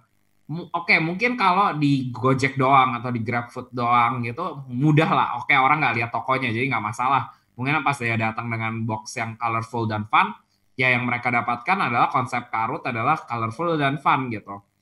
Tapi kalau emang yang Karut pengen keluarkan secara konsep adalah industrial dan minimalis dan secara packaging harus seperti itu menurut saya. Makanya komunikasi apa yang Karut ingin sampaikan. Jangan sampai orang bingung. Oh selama ini beli colorful dan fun dari Gojek, tiba-tiba pas datang ke toko ya loh, kenapa industrial dan minimalis banget ya? Nah, apakah salah? Belum tentu. Bisa aja emang dibuat secara itu kontras. Ya banyak kok, banyak tempat-tempat yang didesain pas datang oh kontras banget ya gitu. Contohnya ya yang tadi aku bilang kayak Loon Bakery, walaupun dia jual croissant yang terkenal oh sangat sangat cute, sangat sangat handmade, sangat detail, tapi begitu datang ke tempatnya very minimalis, very industrial dengan kotak box yang industrial juga. Tapi ditwist dengan bolong-bolong di boxnya yang lebih fun, lebih ada rasa approachable, lebih ada friendly. Makanya untuk menjawab Karut ini menurut saya lebih baik dari Karut sendiri ingin sebenarnya konsepnya dibawa kemana, itu yang paling penting. Kalau emang akan ke industrial dan minimalis, ubahlah packaging kalian. Apakah harus ubah semua sampai let's say kalau mau testing yang lebih baik yang aku bilang balik lagi ke testing ke public, which is packagingnya mungkin nggak usah pesen terlalu banyak, mungkin daripada langsung buat 1.000 atau 5.000, mungkin Karut bisa buat 500 dulu. Oke, memang secara cost akan tinggi, nggak masalah. Tapi yang penting secara brand penyampaiannya tepat gitu menurut saya. Oke. Semoga menjawab Kak. Mungkin sebelum ke Kak Aldi, Mike, simple question. Kalau brand di Indonesia yang paling bagus tuh menurut lo apa? Kalau yang di luar tuh apa? Brand di Indonesia di luar Sosj ya, di luar pekerjaannya Sosj ya. Maksudnya brand apa nih? Apapun. Oke, brand apa yang bagus di Indonesia? Oke, good question. Aku suka jujur aku sangat suka ngelihat gimana ya, aku ngelihat perkembangan brand-brand di Indonesia tuh luar biasa lah, dan aku udah ngelihat banyaknya brand-brand Indo yang udah mengerti gitu, dan mungkin salah satu brand yang aku suka ya kalau sebentar. Ini simple question tapi susah ya jawabannya ya. Aku sangat old fashion, jadi aku sangat suka sesuatu yang udah terbiasa. Jadi even makanan aku sotomi ya udah sotomi terus gitu. Makanya good question. Dan tempat nongkrong aku itu doang. Bentar ya. Kopi yang aku suka karena aku minumnya Starbucks terus, dan itu bukan brand Indo. Oke. Bentar. Brand Indonesia yang aku suka. Oke, menarik. Yes. Oh, I like Teh Sate. No. It's a very good branding. Dan dikerjakan oleh Leboye. Dengan brand yang sangat well finished, dengan nama yang sangat catchy, dengan aku sangat suka brand dari Teh Sate sih. Wow. I didn't expect your answer will be that gitu. Kayak gue kira tuh bakal kayak aqua atau misalkan apa gitu, teh botol atau apa gitu, I don't know gitu. Tapi wow, oke. Ya tapi menarik juga sih, itu mungkin bisa jadi pembelajaran buat teman-teman, buat mungkin bisa jadi satu referensi buat teman-teman bikin mood boardnya dari brand itu gitu. Tadi dikasih tas sama Kak Krista soalnya untuk bikin mood board. Mungkin itu bisa menjadi salah satu sampel juga untuk teman-teman belajar brand itu untuk dijadi mood boardnya kayak gimana. Oke, lanjut ke pertanyaan berikutnya dari Kak Aldi Givari. Salam kenal Kak, keren banget materinya, penasaran aja Kak. Gimana sih Sosj marketing and servicesnya? Buat campaign ads juga nggak Kak? And how do you approach your client? Makasih Kak. Thank you Aldi. Untuk menjawab pertanyaan ini, tadi aku udah jelasin ya, untuk campaign ads kita nggak pernah. Dimana kita nggak punya specific marketing budget untuk si Sosj. Jadi jujur selama ini alhamdulillahnya adalah Sosj selalu dikenalin dari satu orang ke orang lain lagi. Nah, yang paling menarik adalah aku sebut tiap tahun itu generasinya tuh turun temurun gitu. Jadi sering banget kliennya, oke, let's say dia udah buka restoran tahun ini. Nanti ada temennya yang baru balik, let's say dari US, mau buka lagi restoran, dia akan kenalin lagi, oh ya ini ada kenalan yang namanya Sosj gitu. Dan biasanya yang menarik adalah dari satu teman ke teman lainnya gitu. Dan benar, jadi the only marketing yang biasa kita lakukan hanya dari mulut ke mulut, dan itu bukan, kita nggak melakukan apapun. Biasanya tiap bulan kita bisa dapat 1 sampai 5 phone call lah paling enggak. Orang bertanya tentang Sosj, mereka mau desain, mereka nanya-nanya harga. Nah, kalau yang ditanya bagaimana aku approach klien, oke, ini yang aku biasa suka jawab sih dan sangat seru ya. Ini tips yang biasa nggak aku share kemana-mana. Bagaimana cara aku approach klien? Biasa aku melihat apa yang mereka suka, apa yang mereka perlu tahu gitu. Karena kebanyakan klien datang ke kita itu mereka nggak tahu apapun. Begitu juga kita datang ke klien, kita mengenal bisnis mereka. Kita juga sebenarnya masih clueless gitu. Kita sama-sama mau belajar. Jadi cara aku approach adalah aku menganggap klien aku adalah orang yang aku baru kenal, yang akan memberikan aku sebuah edukasi baru, begitu juga sebaliknya. Jadi ketika aku ketemu dia, aku memberikan pandangan aku, oh, aku tertarik akan bisnis kamu, aku pengen tahu bisnis kamu seperti apa, aku akan mempelajari bisnis kamu, dan kita akan berteman sampai I will work your business untuk bisa berjalan dengan baik. Begitu juga sebaliknya. Klien kita juga harus mengerti bahwa dia nggak tahu apapun tentang desain, kita adalah orang yang mengerti desain, kita akan mengarahkan mereka secara desain akan kemana, dan kita akan mengarahkan mereka, dia harus mengerti bahwa kita akan mengarahkan mereka ke jalan yang baik, seperti itu. Ya, jadi ini adalah cara approach aku. Jadi kita selalu ngobrol lah, kita sebagai teman, kita akan ngobrol, let's say anggapannya, oh, kamu taunya apa, kamu taunya A, aku taunya B, kita akan bersama-sama menuju poin C gitu, dengan membawa 2 edukasi, 2 pengetahuan kita, which is dia taunya bisnis, aku taunya desain gitu. Makanya kita akan ketemu di jalan tengah, which is the business gitu, the design and the business. Makanya ini adalah cara approach aku. Yang kedua, selalu aku pengen tahu apa yang mereka suka, apa sih yang mereka mengerti. Aku pengen tahu apa yang membuat mereka pengen membuka bisnis ini. Visi mereka apa? Kalau cita-cita mereka tinggi, visi mereka tinggi, misi mereka tinggi, itu akan membangun kita juga gitu. Karena secara desain, secara perusahaan, Sosj juga mau berkembang. Makanya kalau klien kita memiliki visi misi yang tinggi, kita juga akan ikut secara visi misi tinggi ini gitu. Jadi mereka berkembang, kita juga berkembang seperti itu. Makanya I think Sosj itu approach-nya nggak pernah sombong kali ya kata-katanya. Kita nggak pernah memberikan pandangan bahwa oh kita udah tahu semua yang tentang desain. Nggak. Aku selalu di awal notes, disinilah kita akan sama-sama belajar untuk membuat sebuah desain yang tepat gitu. Karena kita akan belajar, dia juga akan belajar, sama-sama belajar seperti itu. That is our approach selalu. Oke. Ini ada pertanyaan lagi.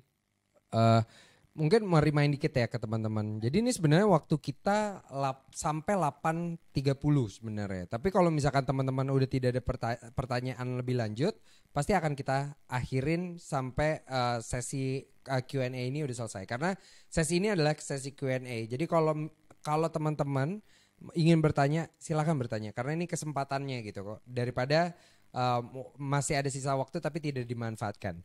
So ini dia pertanyaan dari Kak Palupi Argani. Izin bertanya, di Sosj sendiri apakah ada cara khusus untuk melakukan riset secara lebih mendalam pada target audience bisnis klien? Terima kasih. Oke. Ya, untuk meriset target audience bisnis klien itu punya banyak cara ya menurut aku. Pertama, kita bisa menyebarkan kuesioner.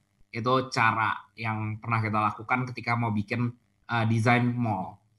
Kedua, kita juga bisa memberikan, kita bisa juga let's say kayak Itlah, itu biasanya kita akan kirim orang untuk 3 bulan hanya untuk melihat siapa pasarnya, siapa yang ke area itu, siapa yang makan di area situ, dan ada apa aja di situ gitu. Makanya untuk meriset audience itu tuh sebenarnya mudah dan tidak mudah lah. Dan kita biasa dari area itu kita juga harus mempelajari apa sih yang mereka suka, apa yang mereka butuhkan. Makanya itu aku sebut user needs. Kita sebutnya user needs. Jadi mereka butuhnya apa? And then ada lagi user behavior. Jadi kebiasaan mereka apa? Let's say, anak muda. Let's say anak muda yang di bawah umur 25, 15 sampai 25. Mereka adalah anak muda yang mungkin tidak terlalu loyal akan sebuah brand. Makanya kita juga harus tahu, ternyata user behavior mereka emang nggak loyal. Nah, dan kita harus tahu target market dari audiens si bisnis klien kita ini siapa dan apa gitu. Contohnya, ketika ngebangun union gitu, kita udah mempelajari, yang ke PS udah A market, which is A plus gitu. Yang ke Plaza Senayan A plus. Dan mereka orang kantoran yang pendapatannya di atas 20 juta, di atas 10 juta sampai 20 juta. Lalu mereka juga yang bisa buka botol, minum whisky, minum cocktails, makannya spaghetti, dan sekali makan let's say 300 sampai 700 gitu. Nah, dari situ kita udah harus tahu, kebiasaan mereka apa, user behavior-nya tuh apa. Mereka ternyata sociable, suka meeting, orang kantoran, sibuk. Nah, orangnya seperti ini, kebutuhannya tuh apa? Nah, itu yang kita perlu tahu. And then masuk ke needs. Kebutuhan mereka mungkin something yang simple, something yang fast, something yang details gitu. Makanya ketika ngebangun union, kita melihat personality dari orang kantoran di sekitar Senayan ini. Jadi mulai dari area Senayan, sampai ke Senopati, dan lain-lain gitu. Makanya biasa kita akan mempelajari target audience kita dari user behavior-nya, lalu masuk ke user needs-nya. Dari situlah baru muncul, desain apa sih yang mereka butuhkan, seperti itu. Wow, itu kayak waktu itu gue inget lo pernah menyampaikan di Plaza Indonesia itu juga harus Plaza Indonesia yang lihat time frame-nya. Kapan sih mereka istirahat dan kira-kira kapan Itlah bisa menghasilkan cuan, itu berarti di saat-saat jam kerja. Makanya tempatnya dibuat jadi lebih kecil, lebih compact gitu. Lebih compact supaya orang nggak lama-lama. Beda sama di Bali ya. Kalau di Bali itu lebih kayak buat family ya berarti. Buat family. Kita buat lebih santai. Mereka punya waktu. Mereka mau nongkrong lama, pakai wifi itu juga boleh. Nah, kalau Itlah ketika masuk ke PI, emang kita udah mempelajari bahwa ternyata orang kantoran cuma istirahat 1 jam, 1 sampai 2. Kalau kita biarkan mereka nongkrong, dan kita cuma ada 10 kursi dengan space yang terbatas, dan kita akan cuma ada 2 kali pergantian. Sedangkan kalau mejanya kita buat mereka cuma ngadep ke kasir, 10 kursi ini akan pergantian 4 kali gitu. Karena mereka makan, selesai makan cabut, makan cabut gitu. Mereka juga nggak akan nyaman untuk makan lama-lama di Itlah gitu. Makanya tiap target market itu bisa di-drive dari desain. Makanya kebutuhan dari klien kita bisa kita drive berdasarkan desain untuk menarik target market yang spesifik juga seperti itu. Menarik, menarik. Itu nggak akan pernah bisa gue lupakan karena itu insight yang ternyata powerful sekali gitu. Maksudnya desain, branding sampai ke ya, apa environmental ya itu juga berdampak pada bisnis dan buat teman-teman di rumah mungkin ini juga bisa menjadi insight yang luar biasa juga buat teman-teman gitu. Dan ya gue nggak nyangka gitu kayak gue kira dulu tuh gue kira branding ya it's just a branding gitu maksudnya tidak sampai sedetail ke environmentalnya gitu dan kalau kita ngelihat ke Union gitu Union tuh sampai taplaknya aja rapi piring-piringnya tuh kayak terus apa interiornya itu tuh emang itu pun juga menjadi salah satu tanggung jawab Sosj juga ya untuk bisa template-nya seperti itu gitu. Jadi biasa kita atur sampai let's say mungkin kalau taplak enggak ya. Cuman kalau misalnya napkin cetakannya kayak logonya dan lain-lain yes gitu. Dan sampai ke frame-frame yang kegantung bla bla bla ya gitu kita bantu gitu.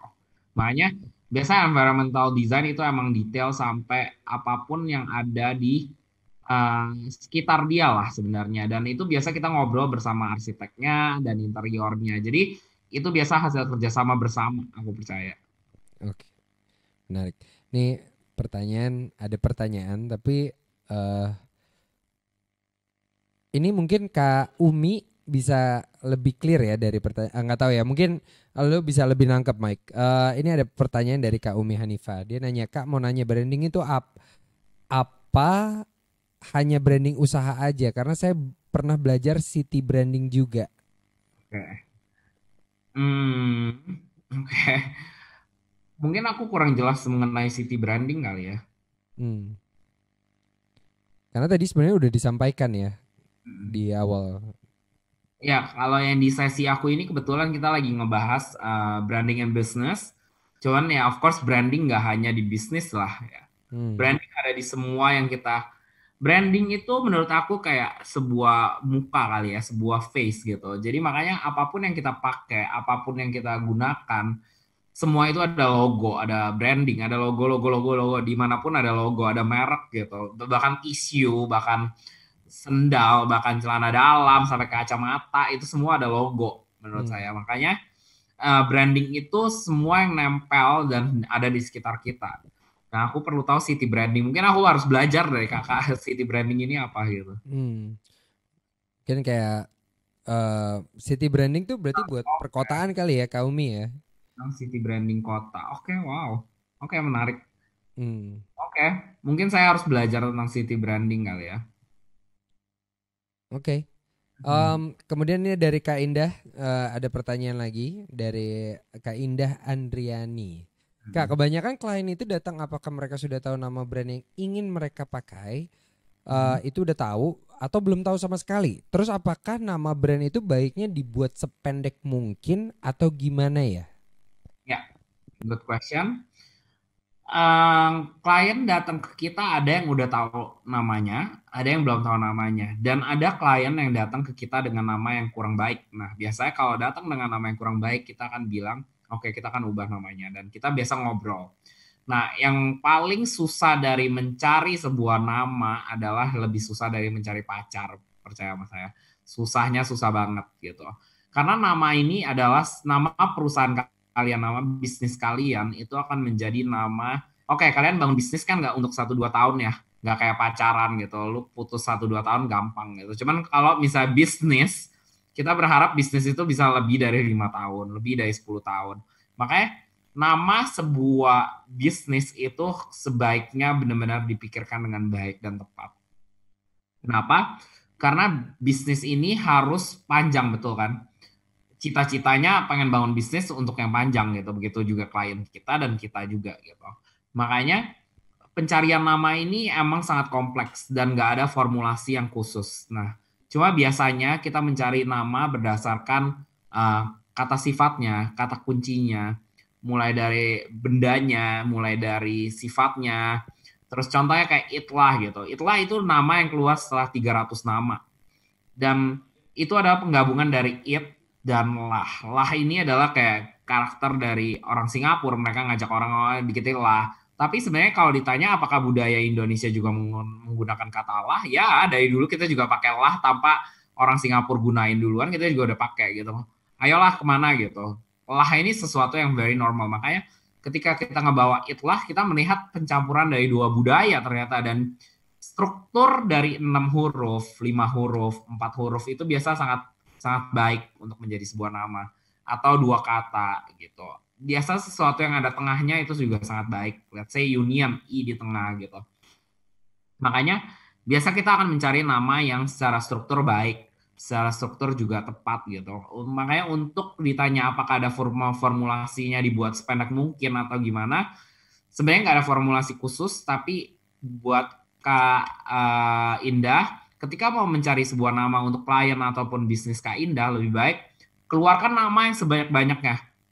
Benar-benar sebanyak-banyaknya dan pikirkan tiap nama ini punya karakter. Nah, setelah nama kepilih, yang paling tricky adalah apakah nama ini udah didaftarkan di Haki atau belum. Dan kalian harus cek. Karena kita juga ada kasus di mana, oh ternyata udah jalan, udah beres, bisnisnya udah jalan, tiba-tiba ada yang mendaftarkan nama mereka, tapi bukan mereka gitu. Dan ternyata orang lain mendaftarkan nama mereka.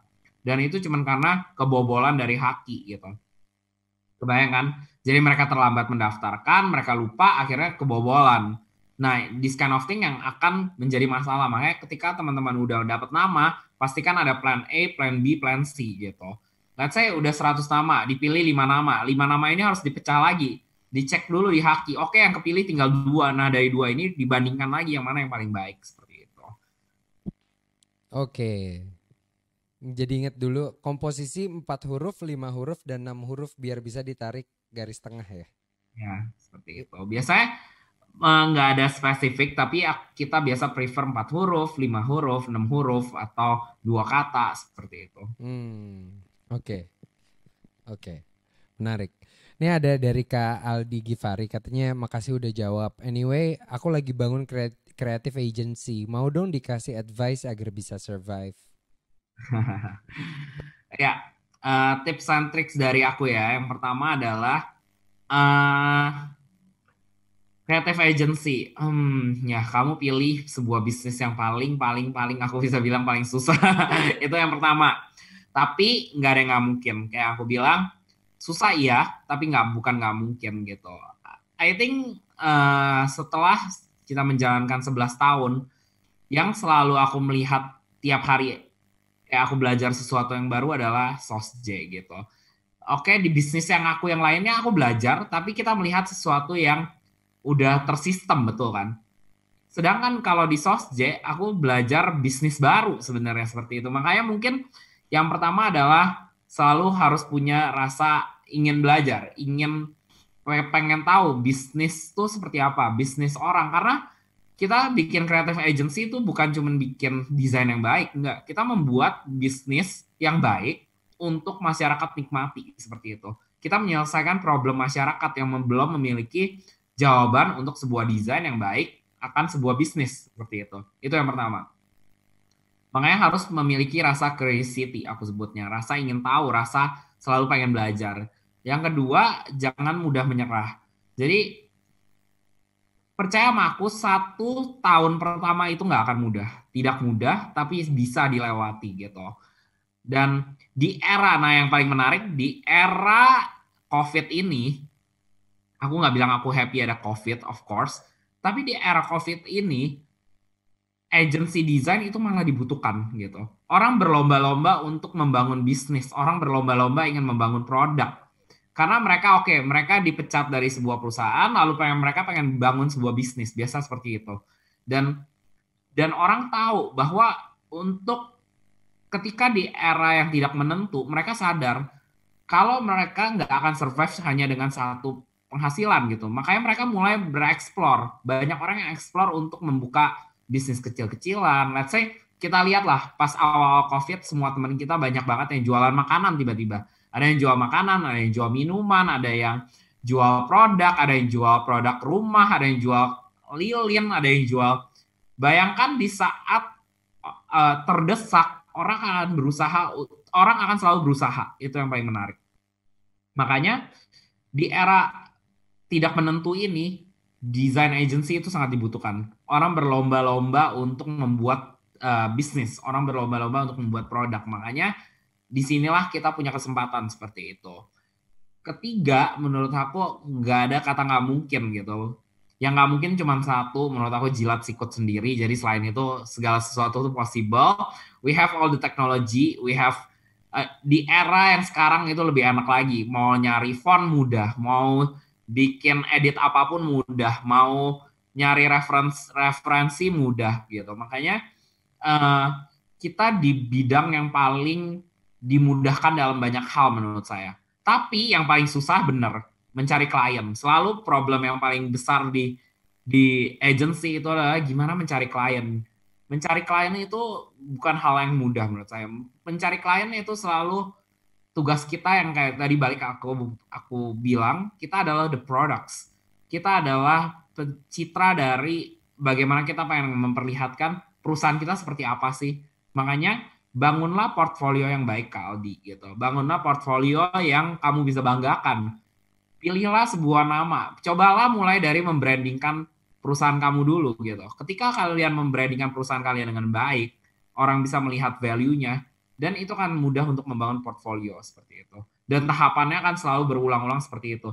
Once kalian udah tap satu pas yang tepat dan akan ada momennya di mana kita sadar bahwa oh this is the way gitu. Makanya jangan pernah menyerah dan aku pernah ditanya kapan waktu untuk menyerah. Oke. Kapan waktu untuk menyerah? Aku pernah punya bisnis juga yang gagal of course. Kita pernah bangun bar lalu gagal hanya dalam waktu 2 tahun dengan investment yang tinggi. Kenapa aku menyerah di bisnis itu? Simple. Aku nggak mau buang waktu aku lebih banyak. Ketika aku sadar bahwa waktu yang aku buang untuk bisnis ini udah terlalu banyak dan tidak ada jalan yang keluar, ya udah, then we have to say stop gitu. Doesn't mean it's a failure.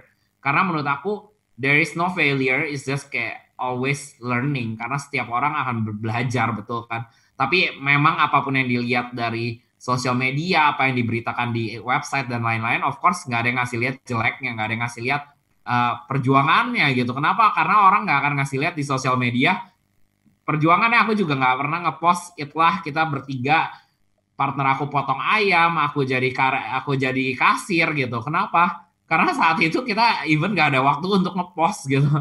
Mereka berdua potong ayam, aku jadi kasir, aku teriak-teriak, silakan Kak salted egg chicken rice-nya. Aku harus jelasin dari 50 orang yang lewat hanya 3 yang beli gitu. Believe me, itu semua udah kita laluin dan Sos J juga udah ngelaluin sesuatu yang berat juga kita udah pernah lewatin momen dimana nggak ada klien, dimana kita juga berusaha untuk mencari klien gitu. Makanya tiap bisnis itu punya time frame-nya masing-masing, tiap bisnis itu selalu ada jalannya masing-masing. Makanya selama Kak Aldi nggak menyerah, selama Kak Aldi percaya bahwa Kak Aldi punya value dan Kak Aldi mau untuk belajar, aku rasa pasti ada jalannya seperti itu. Nice. Oke, gue rasa cukup karena teman-teman di sini udah nggak ada pertanyaan lagi. So thank you Mike atas partisipasinya dan thank you Sos J udah menyampaikan materi-materinya.